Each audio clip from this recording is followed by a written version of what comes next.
जय हिंद साथियों, मैं अपने इस वीडियो में आपका पुनः स्वागत करता हूं।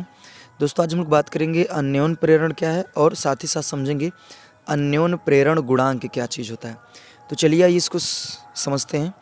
तो अन्योन प्रेरण से पहले आप लोगों ने पढ़ा है स्वप्रेरण क्या होता है। तो स्वप्रेरण में आपने ये पढ़ा होगा कि जब किसी एक कुंडली में अगर परिवर्तनीय विद्युत धारा प्रवाहित की जाती है तो उस कुंडली में एक विद्युत वाहक बल उत्पन्न हो जाता है, जिसे हम लोग कहते हैं स्वप्रेरण। या फिर आप ऐसे भी कह सकते हैं कि जब कोई स्वयं की कोई कुंडली स्वयं अपने अंदर ही विद्युत वाहक बल उत्पन्न कर लेती है तो उसे कहते हैं स्वप्रेरण। ठीक उसी तरह अगला नंबर आता है अन्योन प्रेरण। अन्योन प्रेरण में क्या क्या होगा कि इसमें दो कुंडलियाँ होंगी और एक कुंडली में परिवर्तनीय धारा प्रवाहित करने के बाद देखेंगे कि जो दूसरी कुंडली होगी जिसमें कोई धारा प्रवाहित नहीं हो रही थी उसमें क्या उत्पन्न हो जाएगा, विद्युत वाहक बल उत्पन्न हो जाएगा। तो अन्योन प्रेरण, देखिए आ से अन्योन, आ से अन्य, तो सीधा सीधा आप ऐसे कह सकते हैं कि जब किसी कुंडली में किसी अन्य कुंडली के द्वारा विद्युत वाहक बल की उत्पत्ति की जाती है तो इसी घटना का नाम है अन्योन प्रेरण। तो चलिए आइए इसको समझ लेते हैं। तो मान लेता हूँ कि ये एक कुंडली है, ठीक है, और इस कुंडली में हमने क्या किया, एक परिवर्ती प्रतिरोध लगाया और यहाँ पे एक धारा स्रोत बैटरी को लगाया। उसके बाद इसको हमने क्या किया, कनेक्ट किया, और इसके बगल में एक हमने क्या किया, दूसरी कुंडली लगाया और इसमें हमने लगाया है गैल्वेनोमीटर, जो क्या करेगा, करंट को डिटेक्ट करके बताएगा, नहीं धारा की उपस्थिति को बताएगा कि करंट आई है कि नहीं आई है। तो होता क्या है, जब इसमें करंट को फ्लो कराते हैं तो ये जो परिवर्ती प्रतिरोध यानी रेजिस्टेंस जो होता है ये पहले क्या करता है, अपने मान को बढ़ा लेता है। जब अपने मान को बढ़ाता है तो करंट का मान क्या होता है, यानी जो आई होती है, करंट का मान कम हो जाता है, जिस वजह से फ्लक्स का मान कम यानी चुंबकीय बल रेखाएं कम निकलती हैं।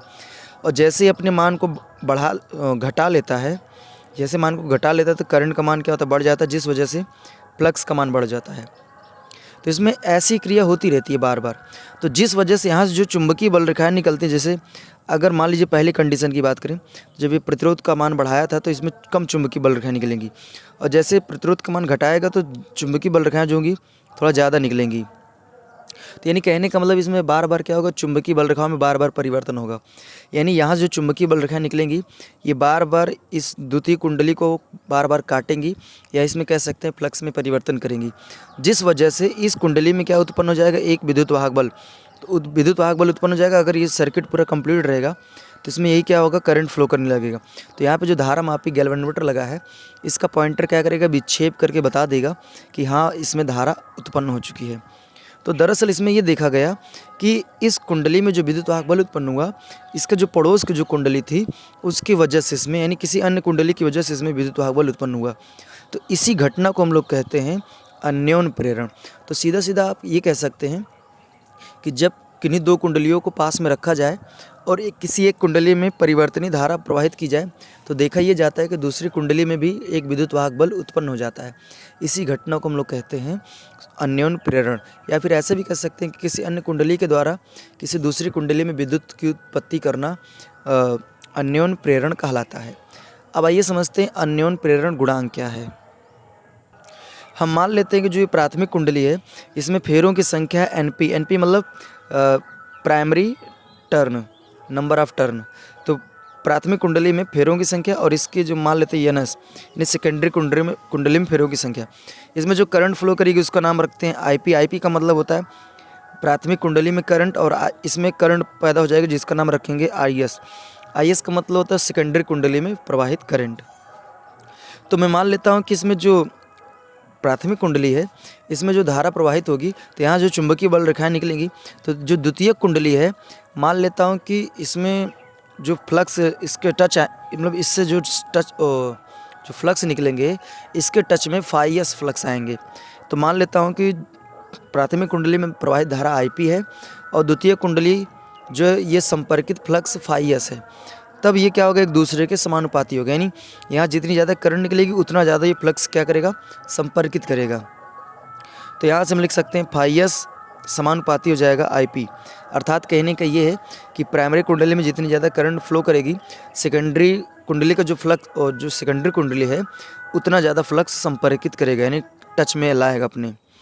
अगर मान लीजिए इसमें फेरों की संख्या एनएस है तब फिर कुल फ्लक्स हो जाएगा एनएस फाइएस समानुपाती आईपी। अब समानुपाती का चिन्ह हटाएंगे तो यहाँ लिख सकते हैं NS phi s बराबर, यहाँ पे एक नियतांक लिखेंगे जिसका नाम रखेंगे m और यहाँ हो जाएगा IP। अगर बात करें m क्या है तो m एक नियतांक है और इसी को हम लोग अन्योन्य प्रेरण गुणांक यानी म्यूचुअल इंडक्शन कोफिशिएंट इसको कहते हैं, ठीक है। तो अगर यहाँ से m का मान निकालना चाहते हैं m बराबर आप लिख सकते हैं NS phi s upon IP। तो यहाँ से एक अगर परिभाषा लिखना चाहें तो ये कह सकते हैं कि यदि प्राथमिक कुंडली में अगर मान लीजिए यहाँ पे IP का मान हम 1 एम्पियर रख दें तो इससे एक निष्कर्ष निकल के सामने आएगा कि यदि हम प्राथमिक कुंडली में 1 एम्पियर की धारा प्रवाहित करें तो यहाँ पे देखिए अगर 1 रखते हैं तो यहाँ m बराबर सीधा सीधा हो जाएगा NS phi s। तो आप ऐसा कह सकते हैं कि जब प्राथमिक कुंडली में 1 एम्पियर की धारा प्रवाहित करेंगे तो द्वितीयक कुंडली से संपर्कित होने वाला जो कुल फ्लक्स है वो क्या होगा, अन्योन्य प्रेरण गुणांक के बराबर होगा। तो यहाँ से आप अन्योन्य प्रेरण की एक परिभाषा दे सकते हैं। कैसे देंगे कि जब प्राथमिक कुंडली में 1 एम्पियर की धारा प्रवाहित करते हैं तो द्वितीय कुंडली में संपर्कित होने वाला जो कुल फ्लक्स है वो क्या होगा, अन्योन्य प्रेरण के बराबर होगा। तो यहाँ से अन्योन्य प्रेरण की एक परिभाषा आप यहाँ से दे सकते हैं। अब यदि हम विद्युत वाहक बल के रूप में अन्योन्य प्रेरण गुणांक की अगर परिभाषा देना चाहें तो हम यहाँ से एक निष्कर्ष और निकाल सकते हैं कि हम जानते हैं कि क्या होता है कि E बराबर क्या होता है -n delta phi upon delta t, ठीक है। तो यहाँ पे जो भी कुछ क्रिया हो रही है सारा वो सेकेंडरी कुंडली में हो रही है। तो यहाँ पे ES लिख सकते हैं, यानी सेकेंडरी में विद्युत वाहक बल, और यहाँ पे NS और यहाँ पे लिख सकते हैं फाई S, ठीक है। तो यहाँ से आगे बढ़ेंगे अब हम इस NS को अंदर ले चलेंगे तो यहाँ से लिख सकते हैं ES बराबर हो जाएगा minus delta NS phi S। और आपने देखा भी NS फाई S बराबर क्या है MIP बटे यहाँ पे डेल्टा T लिख दीजिए। तो यहाँ से हो जाएगा ES बराबर minus delta NS phi S की जगह लिखेंगे MIP अपॉन यहाँ हो जाएगा डेल्टा T।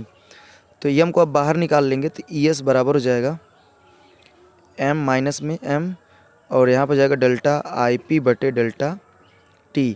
तो अगर हमें सिर्फ M बताना है तो इसको नीचे ला सकते हैं। तो ये यहाँ से M बराबर आ जाएगा माइनस में E बटे डेल्टा IP बटे डेल्टा T। तो ये आपका एक फार्मूला यहाँ से भी बन जाएगा। तो यहाँ से एक निष्कर्ष ये निकल रहा है, एक परिभाषा आप देना चाहें तो दे सकते हैं।